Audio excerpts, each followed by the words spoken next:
যাক, 5টা বছর শেষ হয়ে গেল, তারপরেও হ্যাপসখানা শেষ করলাম। মামারে যদি এখন গিয়া বলি, মামা অনেকটাই খুশি হইব। না, যাই মামার কাছে। আসসালামু আলাইকুম। ওয়ালাইকুম আসসালাম। আপনারা তো চিনতে পারলাম না।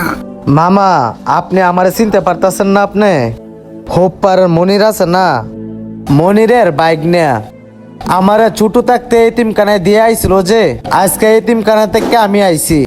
ও আচ্ছা, তুমি মনিরের বাইক না? তুমি হ্যাপসখানা শেষ করছো? তুমি হাফেজ হইছো? হ মামা, আজকে আপনাদের দোয়ায় আমি 30 পারা কুরআন শরীফের হাফেজ হইছি। মাশাআল্লাহ, তাইলে তো অনেকটা ভালোই। মামা, আমার মনির মামারে দেখছেন? পুরা এলাকায় তো ঘুরলাম, মামারে পাইলাম না। দেখছেন নি আমার মামারে? বাইক না রে, তুই শুনস নাই তোর মামা যে মারা গেছে?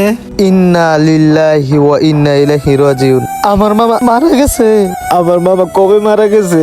মামা কান্দিস না, তোর মামা কষ্ট পাইবো। কিরে মামা, তুই জানস নাই তোর মামা যে মারা গেছে?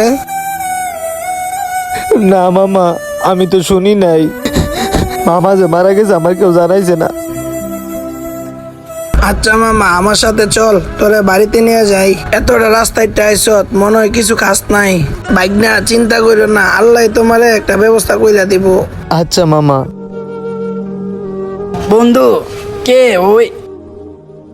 কেন রে বন্ধু, তুই চিনতে পারস নাই? ও মনিরের বাইক না। ওরে বন্ধু, এটা মনিরের বাইক না? কত ছোট দেখছিলাম, কত বড় হয়ে গেছে গা। হ মামা, আপনাদের দোয়ায় আমি অনেকটাই বড় হয়ে গেছি। বন্ধু, ওরা আমার বাড়িতে নিয়ে যেতেছি, তাইলে তুই যা। আচ্ছা বন্ধু, তাহলে বাইক নারে আমারে দিয়া দে, আমার বাড়িতে লয়ে যাই গা। না বন্ধু, পোলাটার মামা মারা গেছে, ওরা আমার বাড়িতে নিয়ে যাই, এমনি ওর মা বাপ নাই। আচ্ছা বন্ধু, তাহলে ওরে তোর বাড়িতে নিয়ে যা। আচ্ছা বন্ধু, ঠিক আছে। মামা, আমার মার কবরস্থানটা একটু জেরত করে আসি। আপনি তাহলে বাড়িতে যান, আমি একটু যাই। হ্যাঁ আচ্ছা ঠিক আছে, যাও।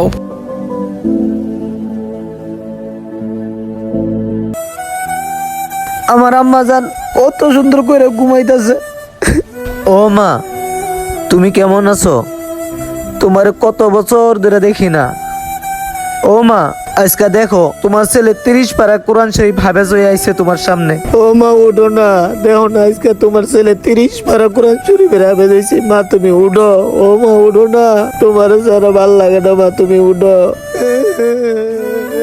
আরে প্রিয় ভাইরা, যে ছেলে মেয়েদের বাপ মা না থাকে সে ছেলেরা বুঝে বাপ মা না থাকার কতটুক পরিমাণ কষ্ট।